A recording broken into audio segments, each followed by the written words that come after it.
A pleasant day to everyone. A pleasant day to everyone. Pleasant day to everyone. Pleasant day to everyone. A pleasant day to everyone. A pleasant day to everyone. We're We are going to going to discuss discuss about about freedom freedom and and responsibility. responsibility.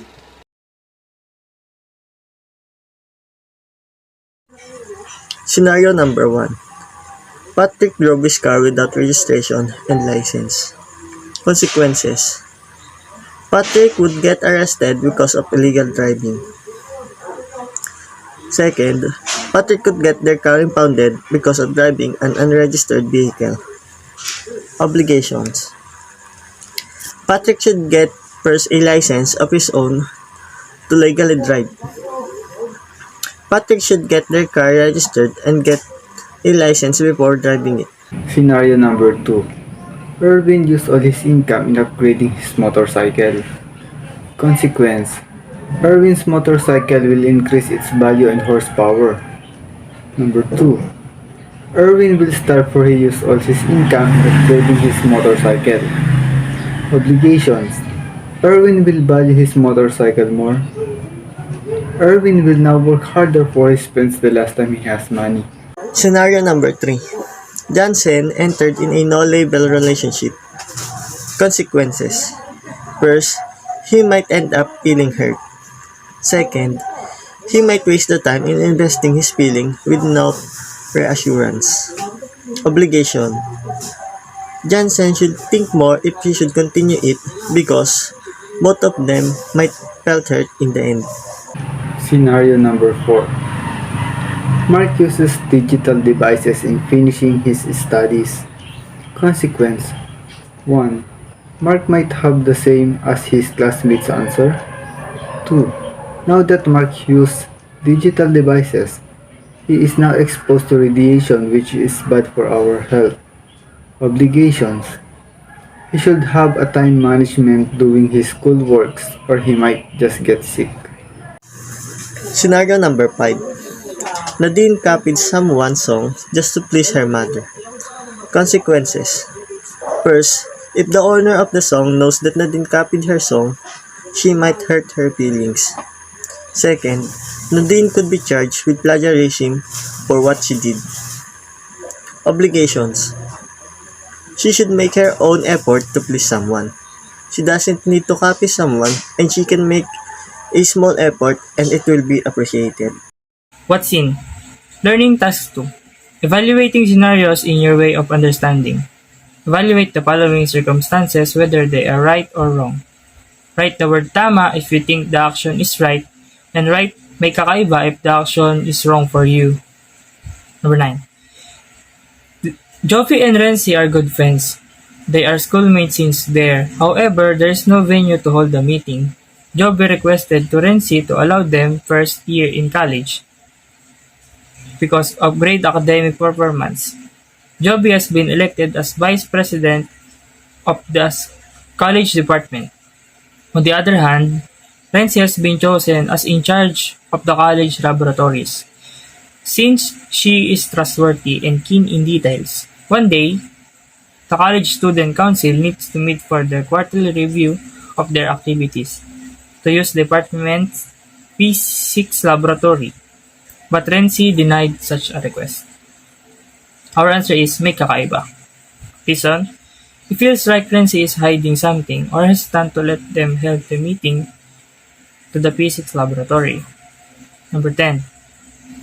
Ariel is an LTO officer who has a lot of connection is the said office. He usually accepts under the table transaction from people who wants to expedite their application for driver's license. His sister Amor once asked him why he's doing those kinds of transaction. Ariel answered that he simply wants to help people avoiding the grueling application process in the LTO. Our answer is tama. Reason? Ariel wants to help people by avoiding the grueling application process in the LTO. But this does not mean it is alright. For the people should also go into the real process of their application for their driver's license. Learning task number 3. Decision number 1. Playing Mobile Legends ranked games instead of participating in the group activities that are due next week. Here are the positive effects. 1. Rank in games race. 2. Made new friends. 3. Gaining ability and control race. Well, the negative effects are 1. Less time for doing the activities. 2. Bad impressions gained from the group mates. 3. Disappointment by parents for choosing games instead of studying.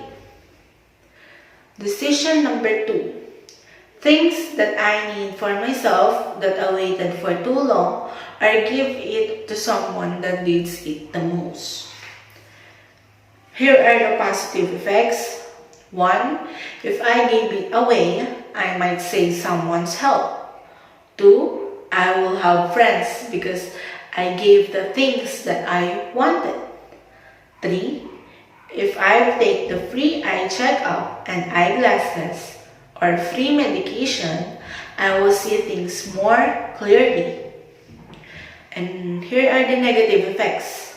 1. I will wait again for too long or it might never happen again. 2. My vision will continue to blur. 3. I might always get dizzy or have a headache that causes my study or task to take too long to pass because of the modern education nowadays. It requires high radiations that makes my eyes hurt every hours that I stay for too long. Decision number 3. Doing the segregation of trash. For recently, garbage collectors barely comes to our street. Biodegradables are now being thrown to a compost pit, while non-biodegradables are collected by my aunt for his son's scholarship. Positive effects. I've helped my aunt in collecting bottles and wrappers for his son's scholarship given by the government. 2. Reduce waste in our community. 3. Learn the importance of segregation. Negative effects. For the pit is sometimes being left open, it stinks. 2. Garbage collectors won't come anymore. 3. The pit will be infested by flies. Learning task number 4. Processing. Answer the following questions based on how you answered the activity above. Write your answers in your notebook. Number 1. What are your prior consideration for making those decisions? In making those decisions, I considered 3 things: scenario, positive, and negative effects, and outcome. Number 2. What are your considerations for classifying the effect of your action as a positive one? The considerations for my classification, the effects of my action as a positive one, is that whether it has a positive impact not only to me but also to the community. 3. What are your considerations for classifying the effect of your action as a negative one? The considerations for classifying the effects of my action as a negative one is that it harms cause a negative impact not only for me but also for others. 4. In making those decisions, are you free in doing them? If yes, how?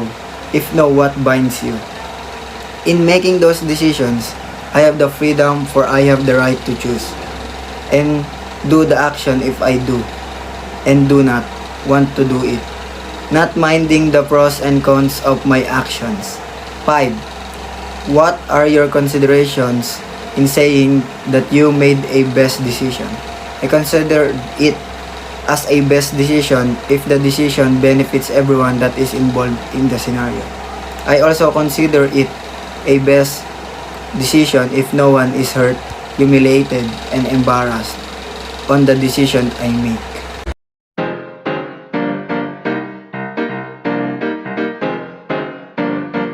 Thank you! Thank you. Thank you. Thank you. Thank you. Thank you.